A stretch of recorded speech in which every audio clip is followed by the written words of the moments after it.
आज का fresh topic start करता हूँ। फ्रेश तो कुछ नहीं है, कल से ही कनेक्टेड है। माइक्रो और मैक्रो का डिफरेंस मैंने आपको पहले भी बताया बच्चों, जब मैं आपको बिजनेस स्टडीज में इकोनॉमिक और नॉन इकोनॉमिक एक्टिविटी बता रहा था, वहां पे डिफरेंस में पढ़ा रहा था। मैंने तब भी बोला था कि अगर कोई भी डिफरेंस आपके एग्जाम में आता है, चाहे भले ही वो 11th क्लास में हो, चाहे भले ही वो 12th क्लास में हो, इवन मेरे सब्जेक्ट तो छोड़ो, किसी और सब्जेक्ट में भी हो, ठीक है ना, पॉलिटिकल या जहाँ पे भी जो भी आप पढ़ते होंगे, अगर कोई ह्यूमैनिटी का बच्चा है तो उस केस में भी आपको डिफरेंस वाले जो क्वेश्चंस है वो ऐसे ही अटेम्प्ट करने हैं, साइड बाय साइड, ऐसे ऊपर नीचे पैराग्राफ की फॉर्म में नहीं करनी है। तो चलो देख लेते हैं माइक्रो इकोनॉमिक्स मैक्रो इकोनॉमिक्स। पहला डिफरेंस क्या है? It studies individual economic unit. ये किसको स्टडी करती है? मेरे बताने लायक है ये? हाँ बोलो, मेरे बताने लायक है? नहीं है ना, बिल्कुल भी नहीं है ना, मेरे बताने लायक बिल्कुल भी नहीं है। ठीक है, इधर देखते हैं। It studies aggregate economic units. ये किसकी स्टडी करती है? एग्रीगेट इकोनॉमिक यूनिट की क्या करती है? स्टडी करती है। ठीक है, चलो next is micro economics is basically concern with the allocation of the given resources. अब ये समझ लो, ये मेरे को कोई समझा सकता है क्या? पहले मैं आपसे पूछता हूँ, माइक्रो इकोनॉमिक्स कह रहे हैं कि माइक्रो इकोनॉमिक्स बेसिकली किससे रिलेट करती है? यहाँ पे हमें क्या करना होता है? एलोकेशन करना होता है। किसका? रिसोर्सेज का। एलोकेशन मतलब allocation allocation allocation. Very good, बोलो ना। एलोकेशन का मतलब होता है डिस्ट्रीब्यूशन। क्या होता है? डिस्ट्रीब्यूशन। यहाँ पे हमें रिसोर्सेज को क्या करने होते हैं? डिस्ट्रीब्यूट करने होते हैं। देखो, मैं बताऊं कैसे? आपको पता है, आप बता सकते हो? नहीं बताओगे? चलो जान दो, ठीक है। नमन भैया फीस आप लोग की, तो आप बताओ, हम क्यों बताएं। माइक्रो इकोनॉमिक्स में बेसिकली हम क्या करते हैं? रिसोर्सेज का एलोकेशन करते हैं। क्या करते हैं? रिसोर्सेज को डिस्ट्रीब्यूट करते हैं। क्या करते हैं? कैसे करते हैं डिस्ट्रीब्यूट? मैं वापस से बोलूं, हमारी बॉन्ड्स क्या है? अनलिमिटेड है। रिसोर्सेज क्या है? हर एक रिसोर्स का क्या होता है? मल्टीपल यूज होता है। इंसान की डिफरेंट डिफरेंट क्या होती है? प्रायोरिटी होती है। तो आप आपके रिसोर्स को एलोकेट करते हो कि नहीं करते हो? डिस्ट्रीब्यूट करते हो कि नहीं करते हो? मैंने कुछ नहीं बताया, अब आप बताओ कैसे करते हो। जो मैं आपसे पूछना चाहता हूँ जल्दी से बोलो बेटा, ऐसे टाइम वेस्ट मत करो, बोलो। जो समझ में आ रहा है वो बोलो, जब तक बोलोगे नहीं बात बनेगी नहीं। कैसे डिस्ट्रीब्यूट करते हो रिसोर्स को आप?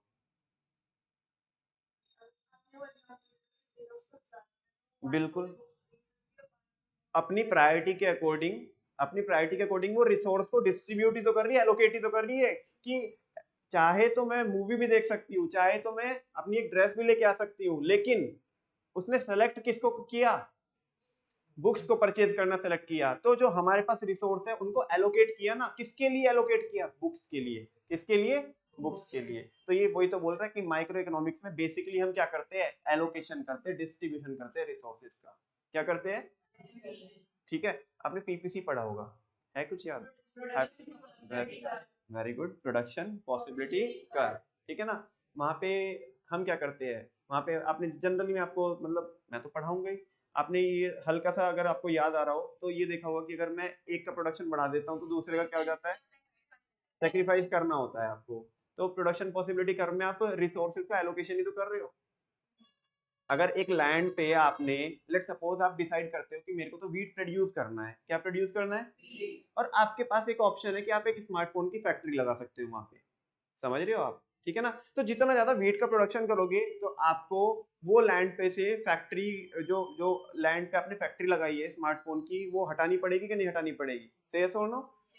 तो आप एलोकेशन ही तो कर रहे हो, वो लैंड का एलोकेशन कर रहे हो। किसके लिए? वीट के लिए। किससे हटा करके? स्मार्टफोन से हटा करके। तो एलोकेशन होता है। क्या होता है? Micro economics is basically concern with the allocation of the given resources. Are you getting my point? चल, macro economics is a general equilibrium analysis. पहले ही समझो इक्विलिब्रियम क्या होता है। क्यों समझो? मैं तो पूछूंगा आपसे, इक्विलिब्रियम क्या होता है? किन्ने बोला? इक्विलिब्रियम का मतलब मैक्सिमम सेटिस्फेक्शन पॉइंट होता है। आप ही स्पेसिफिक होकर के बोल रहे हो। इक्विलिब्रियम का मतलब ये नहीं होता। इक्विलिब्रियम का मतलब होता है, equilibrium is a position of rest. Equilibrium, ध्यान से सुनना, ये शब्द माइक्रो इकोनॉमिक्स में बार बार आएगा, हर चैप्टर में आएगा। आज समझा रहा हूँ, आज के बाद नहीं समझाऊंगा। इक्विलिब्रियम जो आप पढ़ के आए हो, जहां से भी मुझे नहीं पता आपने कहां से सुना है कहां से नहीं सुना है, वो बिल्कुल गलत है कि it is a point of maximum satisfaction. ऐसा नहीं है, ठीक है। उसको हम ये मतलब तरीका बहुत गलत है उसको एक्सप्लेन करने का, वो बहुत स्पेसिफिक हो जाता है। इक्विलिब्रियम एक्चुअल में होता क्या है? It is a position of rest, it is a position of no change. ये पोजीशन ऑफ रेस्ट होती है, पोजीशन ऑफ नो चेंज मतलब जहां पे आके चीजें रुक जाती है, थम जाती है, स्टैटिक हो जाती है। डायनेमिक नहीं होती, स्टैटिक हो जाती है, रुक जाती है, थम जाती है, ब्रेक लग जाती है। It is a position of rest जिसके बाद हम कोई भी चेंज नहीं चाहते। समझ में आ रही है बात?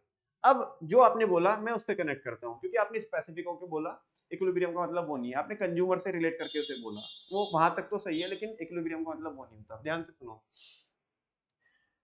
जैसे हम ये बोले कि एक कंज्यूमर इक्विलिब्रियम में कब आएगा? जब वो एक ऐसी पोजीशन में आ जाए जहां पे आकर के वो रुक जाए, जहां पे आकर के वो रुकेगा। कब रुकेगा? कब रुकेगा? कब? जब उसे जो सेटिस्फेक्शन डिराइव हो रहा है कंजप्शन से, वो क्या हो जाएगा? मैक्सिमम हो जाएगा। क्या हो जाएगा? अब तुम्हारे वाली बात आई, वो कंज्यूमर के रिगार्डिंग, ठीक है ना। इक्विलिब्रियम का मतलब होता है position of no change, position of rest, जहां पे आके चीजें रुक जाए। समझ में आ रही है बात? अब देखो यहाँ पे, देखो क्या बोल रहा है, macro economics is a general general general equilibrium analysis. Macro economics क्या होता है? मैक्रो इकोनॉमिक्स ये क्या है? एक जनरल इक्विलिब्रियम एनालिसिस है, जहां पे हम जनरल, मैंने कल भी बताया था, जनरल प्राइस लेवल की बात कर रहा था मैं। जनरल किसी एक के लिए है, सबके लिए है, और जो सबके लिए है वो मैक्रो का सब्जेक्ट मैटर है। समझ में आ रही है बात? तो देखो यहाँ पे खाली इक्विलिब्रियम एनालिसिस नहीं लिखा, खाली अगर इक्विलिब्रियम एनालिसिस लिखा होगा तो फिर वो मैक्रो में नहीं आएगा, वो किस में आ जाएगा? माइक्रो में आ जाएगा, ठीक है ना। और उसके साथ में हमें कुछ और वर्ड्स ऐड ऑन करने पड़ेंगे, इंडिविजुअल या स्मॉल यूनिट वगैरह करके, लेकिन वहां पे लिखा है macro economics is a general equilibrium analysis. Macro economics के अंदर हम जो इक्विलिब्रियम निकालते हैं वो जनरल निकालते हैं। क्या निकालते हैं? जनरल निकालते हैं। कैसे? मैंने कल एग्जांपल दिया था आपको, बस उसे कनेक्ट करता हूँ, ठीक है ना। मैंने कल आपको फॉरेन एक्सचेंज रेट के बारे में बताया था। किसके बारे में? अभी भी मैं बोल के आया हूँ, एक्सटर्नल वैल्यू ऑफ मनी, जिसको मैंने एफईआर लिखा था, फॉरेन एक्सचेंज रेट, ठीक है ना। एक बात बताओ, अगर हम क्या कर रहे हैं, लेट सपोज ये प्रक्षाल यूएस से जाता है, ठीक है ना, माधव जाता है, बाकी सृष्टि जाती है, कोई भी अगर यूएस से जाता है और आप क्या लेके आते हो? डॉलर लेके आते हो। क्या पे करके? रुपी पे करके। क्या पे करके? रुपी पे करके। तो मैं आपको पूछना चाहता हूँ कि डॉलर का रेट प्रक्षाल के लिए अलग, माधव के लिए अलग और सृष्टि के लिए अलग होगा या सबके लिए सेम होगा? तो जो फॉरेन एक्सचेंज रेट है वो जनरल है। क्या है? जनरल है। बात समझ में आ रही है? अच्छा, वो रेट डिटरमाइन कैसे होता है वो तो मैं समझाऊंगा नहीं आपको यहाँ पे, क्योंकि वो तो मैक्रो इकोनॉमिक्स में पढ़ने वाले 12th क्लास में, ठीक है ना। अब वो रेट निकलता है, बस ये सुन लो, डिमांड और सप्लाई से निकलता है। किससे निकलता है? डिमांड और सप्लाई से। जहां पे डिमांड और सप्लाई आपस में इक्वल हो जाएगी तो वहां पे फॉरेन एक्सचेंज रेट निकल जाएगा। और वो जो रेट निकला है वो सबके लिए है। किसके लिए? सबके लिए। तो देखो, फॉरेन एक्सचेंज रेट हमने कहाँ पे निकाला? इसकी स्टडी हम कहाँ पे करते हैं? मैक्रो में पढ़ते हैं। किसमें पढ़ते हैं? और ये फॉरेन एक्सचेंज रेट किसी एक के लिए नहीं है, ये सबके लिए। That's why macro economics is the general equilibrium analysis. ये क्या है? General equilibrium analysis. Are you getting my point? आगे चल सकते हैं? Got it? चलो, next is the study of micro economics assumes that macro variables remain constant। जब आप माइक्रो की स्टडी करोगे, ये ध्यान से सुन लेना, जब आप माइक्रो की स्टडी करोगे तो आप ये मान के चलोगे कि मैक्रो के वेरिएबल्स कांस्टेंट रहेंगे। मतलब जो मैक्रो के कॉन्सेप्ट्स है वो क्या रहेंगे? कांस्टेंट रहेंगे। कांस्टेंट समझते हो आप? कांस्टेंट जो चेंज ना हो, ठीक है ना, और अगर चेंज हो तो यूनिफॉर्म हो। समझ में आ रही है बात? जो चेंज ना हो, कांस्टेंट रहे, और अगर हो तो यूनिफॉर्म रेट से हो। लीनियर इक्वेशन पढ़ते हो आप मैथ्स में? Linear equation in two variable, ठीक है ना, 10th क्लास में पढ़ा होगा आपने। हाँ जी। तो यहाँ पे स्पेसिफिकली क्या मतलब है? यहाँ पे कांस्टेंट का मतलब है कि जहाँ पे चीजें बिल्कुल स्टैटिक हो, रुकी हुई हो। समझ में आ रही बात? कैसे? ये पॉइंट वैसे अभी समझ में नहीं आएगा, मैं एग्जांपल दूंगा तो समझ में आएगा। पहले इसकी हिंदी करता हूँ। माइक्रो इकोनॉमिक्स की हम जब स्टडी करते हैं तो वो बोल रहा है कि हमें मैक्रो के कॉन्सेप्ट्स को, मैक्रो के वेरिएबल्स को कांस्टेंट मानना पड़ेगा, कि उनमें कोई भी चेंज नहीं होगा। साथ में वो भी सुन लो, फिर एग्जांपल समझा रहा हूँ। और जब मैक्रो की हम स्टडी करते हैं तो हमें क्या मानना पड़ेगा? कि माइक्रो के वेरिएबल्स क्या रहेंगे? कांस्टेंट रहेंगे। चलो अब मेरी बात सुनो, जैसे मैं मैक्रो की स्टडी कर रहा हूँ, किसकी स्टडी कर रहा हूँ, मैक्रो की स्टडी कर रहा हूँ। लेट सपोज मेरे को ये पता लगाना है कि पूरे देश में कितने लोग हैं। सेंसस आपने नाम सुना होगा, सेंसस होती है देश में, मतलब पॉपुलेशन की काउंटिंग, ठीक है। पूरे देश में कितने लोग हैं, लेट सपोज मैंने बोला 100 लोग हैं। कितने लोग हैं, तो 100 लोग हैं, तो इसका मतलब ये होगा कि 100 ही लोग रहेंगे। ज्यादा भी हो सकते हैं और कम भी हो सकते हैं। ज्यादा कब होंगे, बोलो। अरे जब बर्थ होगी तो ज्यादा होंगे, और लोगों का परमानेंट ट्रांसफर होगा तो। आज गवर्नमेंट ने सेंसस कराई, लोगों की काउंटिंग कराई, तुम्हारे घर पे लोग आए है ना, पूछ के गए कि भाई तुम्हारे घर में कितने लोग हैं, ऐसे पूरे मोहल्ले पड़ोस में पूरे पूरे भारत भर में क्या किया, सर्वे किया, ठीक है ना, काउंटिंग करी, और उन्होंने पता लगाया कि भारत में कितने लोग हैं। जब उन्होंने रिपोर्ट बना के दी तो उन्होंने बोला कि भारत में 100 लोग हैं। कितने लोग हैं, मैं आपको पूछना चाहता हूँ, क्या 100 ही होंगे क्या, कम भी हो सकते हैं, और कम कब होंगे, जब लोगों का परमानेंट ट्रांसफर होगा, ठीक है ना, और ज्यादा कब होंगे, जब बर्थ होगा। और ये कार्यक्रम तो हुआ होगा, ऐसा तो है नहीं कि गवर्नमेंट ने पॉपुलेशन की काउंटिंग चालू कराई तो ये बर्थ और डेथ रुक गई होगी, ये किसी के हाथ में है क्या, नहीं। समझ में आ रही है ना बात। अच्छा, मे बी रिपोर्ट में तो गया 100, और एक्चुअल में 110 भी हो सकते हैं, 110 भी हो सकते हैं, एक्चुअल में 90 भी हो सकते हैं, एक्चुअल में 85 भी हो सकते हैं। वो तो डिपेंड करता है कि बर्थ रेट और डेथ रेट क्या चल रहा है। समझ में आ रही है ना आपको बात। अच्छा, अब जैसे ही हमने गवर्नमेंट को रिपोर्ट दी कि 100 लोग हैं, गवर्नमेंट ने दोबारा से काउंटिंग कराई, और दोबारा से काउंटिंग में वो 80 आए। कितने आए, 80 आए, ठीक है ना। अच्छा, कोई बात नहीं, गवर्नमेंट के पास रिपोर्ट गई, गवर्नमेंट को लगा कि चलो यार एक बार और काउंटिंग कराते, इस बार वो 120 आ गए। कितने आ गए, 120 आ गए। क्या जिंदगी भर ये कार्यक्रम करते रहे हम, गवर्नमेंट कुछ डिसीजन लेना चाहती है, क्या लेना चाहती है, वो काउंटिंग करा करके कुछ डिसीजन लेना चाहती है। समझ में आ रही है ना बात। ये डिसीजन क्या पूरे अपने टेन्योर में ले पाएगी गवर्नमेंट, मतलब पूरे लाइफ टाइम में ये डिसीजन ले पाएगी अगर यही कार्यक्रम चलता रहा तो, नहीं। अगर हमें एक डिसीजन लेना है तो हमें क्या करना पड़ेगा, जब हम मैक्रो की स्टडी कर रहे हैं, जब हम ये कंसीडर कर रहे हैं कि देश के अंदर 100 लोग हैं या 80 लोग हैं, 120 लोग हैं, तो हमें ये मानना मानना पड़ेगा कि माइक्रो के वेरिएबल्स क्या रहेंगे, कांस्टेंट रहेंगे, अदरवाइज हम स्टडी नहीं कर सकते। समझ में आ रही है आपको मेरी बात में क्या बोल रहा हूँ। हमें मान के चलना पड़ेगा कि कोई बर्थ रेट, कोई क्या नहीं हुआ, कोई बर्थ नहीं हुई और कोई डेथ नहीं हुई, तभी हम एक डिसीजन ले सकते हैं। अदरवाइज अगर आप ये मानोगे कि नहीं माइक्रो के वेरिएबल्स तो क्या रहेंगे, चेंजिंग रहेंगे, है ना, वो डायनेमिक रहेंगे, तो आप कभी भी जिंदगी में कोई रिपोर्ट बना ही नहीं पाओगे, कोई स्टडी कर ही नहीं पाओगे आप। अगर आपको मैक्रो को पढ़ना है तो आपको ये मान के चलना पड़ेगा कि माइक्रो के वेरिएबल्स क्या रहेंगे, कांस्टेंट।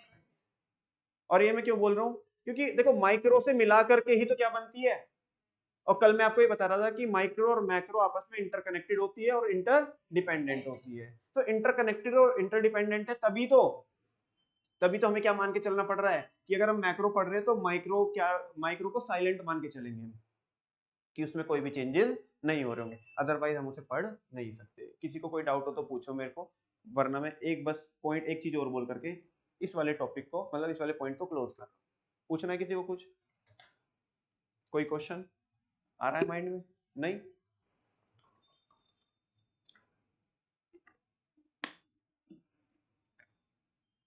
जब हम मैक्रो की स्टडी करते हैं तो क्या मान के चलते हैं, मैक्रो की स्टडी करते हैं तो क्या मान के चलते हैं कि माइक्रो के वेरिएबल्स क्या रहेंगे, कांस्टेंट रहेंगे। और जब हम माइक्रो की स्टडी करेंगे तो, हाँ, जब मैं इंडिविजुअल इनकम की बात कर रहा हूँ, लेट्स सपोज किसकी बात कर रहा हूँ, आपकी इनकम की बात कर रहा हूँ, आपकी अलग से इनकम की बात कर रहा हूँ, आपकी मतलब इनकम की बात कर रहा हूँ, ऐसे अलग अलग बच्चों की इनकम की बात कर रहा हूँ, तो मैं ये मान के चलूंगा कि नेशनल इनकम क्या रहने वाली है, सेम रहने वाली, क्या रहने वाली है।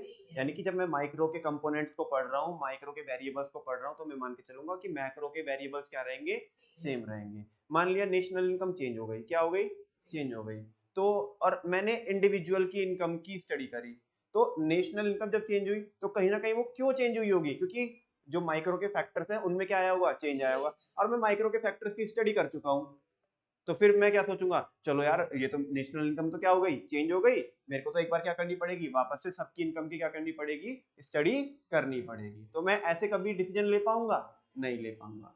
तो दैट्स वाई देखो याद रखने के लिए तो बहुत सिंपल है, माइक्रो की स्टडी करते हो तो मैक्रो के वेरिएबल कांस्टेंट, और मैक्रो की स्टडी करते हो तो माइक्रो के वेरिएबल्स कांस्टेंट। समझा मैंने आपको दिया। किसी को कुछ पूछना है तो पूछो वरना आगे चलो। नहीं, चौथा पॉइंट देखो। अरे बचपन से ही तो पढ़ा रहा हूँ मैं आपको, ठीक है ना। कितनी बार पढ़ाया मैंने आपको ये फोर्थ पॉइंट, इसमें कुछ बताने के लायक है मेरे लिए? बोलो ना। उसको क्या बोलते हैं माइक्रो को, और इसको क्या बोलते हैं? Income and employment. Next is fifth point, it analyses the behaviour of individual firms. Micro में हम क्या करते हैं, क्या एनालाइज करते हैं? इंडिविजुअल फर्म के बिहेवियर को क्या करते हैं? एनालाइज करते हैं and explain such behaviour through economic theories and principle. और उसके बिहेवियर को हम क्या करते हैं, इंडिविजुअल यूनिट के बिहेवियर को एक्सप्लेन करते हैं किसके थ्रू? जो इकोनॉमिक्स की थियरीज होती है और प्रिंसिपल्स होते हैं, जैसे कंज्यूमर इक्विलिब्रियम। वहां पे हम क्या करते हैं, हम किसी एक कंज्यूमर का क्या कर रहे होते हैं, बिहेवियर एनालाइज कर रहे होते हैं। मुझे नहीं पता, पता नहीं कैसे पढ़ा है तुमने, कैसे नहीं पढ़ा है। अब तुम जैसे देखते हो मुझे ऐसे लगता है कि पता नहीं क्या पढ़ा है क्या नहीं पढ़ा है। खैर, जब हम कंज्यूमर इक्विलिब्रियम पढ़ते हैं तो वहां पे किसी एक सिंगल कंज्यूमर के बिहेवियर को हम क्या कर रहे होते हैं, एनालाइज कर रहे होते हैं कि वो कैसे रिएक्ट करेगा, वो कैसे रिएक्ट कर रहा है। प्राइसेस कम ज्यादा हो रहे हैं तो उसका इक्विलिब्रियम कहाँ पे आ रहा है? अरे वो जो आप पढ़ते हो in case of one commodity, वो उसकी बात कर रहा हूँ मैं, ठीक है। तो और वो कह रहे हैं कि उसको एनालाइज करके हम उसके बिहेवियर को एक्सप्लेन करते हैं। क्या करते हैं? चलो मैं बताता हूँ आपको। हालांकि अभी वो समझ में तो आएगा नहीं, लेकिन अगर तुमने पढ़ रखा है, ठीक ठाक से पढ़ा है, तो थोड़ा कैच कर लोगे। एक जब भी वो पढ़ते हो आप consumer equilibrium in case of one commodity, तो वहां पे आपने एक चीज, एक कॉन्सेप्ट और पढ़ा होगा कि what happens if MUX upon PX is greater than MUM, and what happens whenever MUX upon PX is less than MUM। ऐसा करके कुछ पढ़ा है आपने? पढ़ा है? वो इसी से रिलेट करता है कि ऐसा हुआ तो क्या होगा। पहले हम इंडिविजुअल कंज्यूमर के बिहेवियर को क्या करते हैं, एनालाइज करते हैं, और फिर उसे क्या करते हैं, उसके बिहेवियर को एक्सप्लेन करते हैं। क्या करते हैं? एक्सप्लेन करते हैं। किसके थ्रू? इकोनॉमिक्स की थियरीज और प्रिंसिपल्स के थ्रू। जैसे मैं बता रहा हूं ना कि व्हाट हैपन इफ ये होगा तो क्या होगा, इफ ये होगा तो क्या होगा, और अगर इक्विलिब्रियम हुआ तो क्या होगा, ऐसे। इधर it gives a bird's eye view of the entire economic system. Macro economics क्या करती है? ये एक बर्ड आई व्यू सिस्टम है। मतलब बर्ड आई व्यू क्या है? बर्ड आई व्यू मतलब चिड़िया आसमान में उड़ती है तो उसे कोई एक चीज दिखती है क्या, उसे बहुत कुछ दिखता होगा। मैक्रो इकोनॉमिक्स में हम एक चीज को देखते हैं, बहुत सारी चीजों को देखते हैं कलेक्टिवली। वो चीज वही बोल रहा है, मतलब वही अलंकार चल रहा है यहाँ पे। मैक्रो को कर ही रहे वो एक्सप्लेन किससे, रिलेट करके, ठीक है ना, उपमा दे करके। तो कह रहे it gives a bird eye view. Macro economics में हमें एक बर्ड आई व्यू, ऊपर से हमें ना एक ओवरव्यू मिल जाता है। किसका? Of the entire economic system. किसका? पूरे के पूरे इकोनॉमिक सिस्टम का, ठीक है ना। हालांकि ये सवाल पेंडिंग है कि इकोनॉमी क्या होती है, समझ में आएगा अभी। It helps in formulating economic policies for the nation as a whole. Macro economics में हम जो क्या करते हैं, पॉलिसीज बनाते हैं, पूरे देश के लिए बनाते हैं। किसके लिए बनाते हैं? पूरे देश के लिए। क्यों बनाएंगे? क्योंकि वहां पे हम एग्रीगेट्स की स्टडी करते हैं। लेकिन अगर किसी एक इंसान के बारे में हमें पॉलिसी बनानी हो या हमें कुछ फॉर्मुलेशन करना हो तो कहाँ पे करेंगे हम? माइक्रो इकोनॉमिक्स में। नेक्स्ट इज एग्जांपल दिया है, for example price fixation by a producer. एक प्रोड्यूसर या एक मैन्युफैक्चरर अपने प्रोडक्ट का क्या कर रहा है, प्राइस सेट कर रहा है। क्या सेट कर रहा है? प्राइस सेट कर रहा है। तो ये किसका सब्जेक्ट मैटर है? माइक्रो इकोनॉमिक्स का। उधर ही डाला है मैंने। मैक्रो इकोनॉमिक्स में देखना, value of rupee in terms of the, ये किसकी बात कर रहा है? मैक्रो बोले तो FER, फॉरेन एक्सचेंज रेट। ये मैं आपको समझा चुका हूँ। देखो जल्दी से देखो, 6 के 6 डिफरेंस देखो एक बार।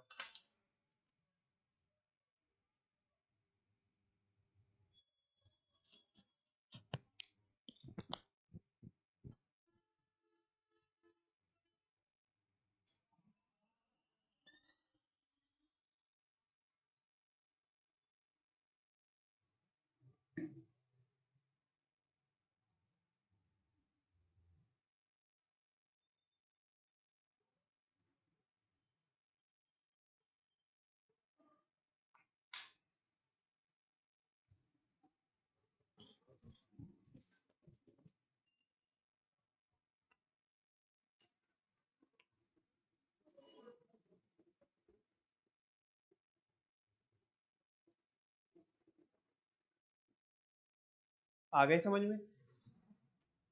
कुछ पूछना है, कोई डाउट? पक्का मैं पूछ लूँ कोई भी एक पॉइंट किसी से भी, देख लो, फिर ना सुनने की आदत नहीं है मुझे। अब तो मैं बोल रहा हूँ कि मेरे से पूछ लो जो भी डाउट हो।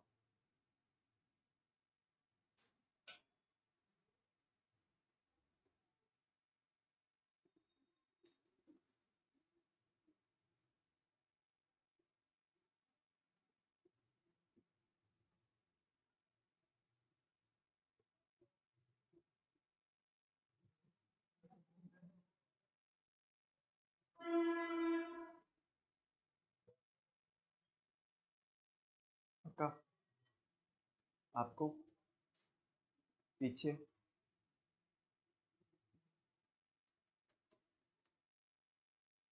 आगे समझ में? कौन से वाला? ये वाला, फिफ्थ वाला। मैक्रो का फिफ्थ वाला पॉइंट देखो, कह रहे हैं it gives a bird eye view. Macro economics में क्या मिलता है हमें? बर्ड आई व्यू मिलता है। बर्ड आई व्यू किसी एक चीज का होगा, बहुत सारी चीजों का होगा, है ना? अगर ऐसे करके देखोगे तो स्पेसिफिक मिलेगा, लेकिन मतलब अभी तुम नीचे से देख रहे हो, नीचे से तुम देखो तो आपको लिमिटेड चीजें दिखेगी। जैसे जैसे आपकी हाइट ऊपर होती जाएगी तो आपको बहुत सारी चीजें दिखेगी ना। से यस और नो? हाँ तो बोल दो। नहीं समझ में आता टंकी के ऊपर जाके चढ़ जाओ। ठीक है ना, वहां से देखना पूरा बुढ़ाना दिखेगा आपको। लेकिन यहाँ से अगर मैं देखने की कोशिश करूँ बहुत सारी चीजें तो नहीं दिखेगी। तो वो बोल रहा है कि मैक्रो इकोनॉमिक्स में बर्ड आई व्यू मिलता है, हमें ज्यादा चीजें देखने मिलती है कलेक्टिवली, ठीक है ना, of the entire economic system. वहां पे हमें पूरी पूरी की पूरी जो इकोनॉमी है उसके बारे में एक बर्ड आई व्यू मिलता है कि पूरे देश के अंदर क्या चीजें चल रही है। और सरकार को अगर देश के बारे में पॉलिसी बनानी है, किसके बारे में? देश के लिए पॉलिसी बनानी है, तो माइक्रो की हेल्प से बनाएंगे कि मैक्रो की हेल्प से बनाएंगे? क्यों बनाएंगे मैक्रो की हेल्प से? माइक्रो की हेल्प से बनानी चाहिए ना, क्योंकि वहां पे हमें देश के लिए पॉलिसी बनानी है। समझ में आ रही ना बात? तो वही तो बोल रहे हैं यहाँ पे, इट हेल्प्स इन फॉर्मुलेटिंग का मतलब वो मैक्रो इकोनॉमिक्स हेल्प करती है क्या फॉर्मुलेट करने में, क्या प्रिपेयर करने में? इकोनॉमिक पॉलिसीज, देश के लिए पॉलिसीज बनाने में, for the nation as a whole, पूरे देश के लिए। ठीक है? और कुछ नहीं ना?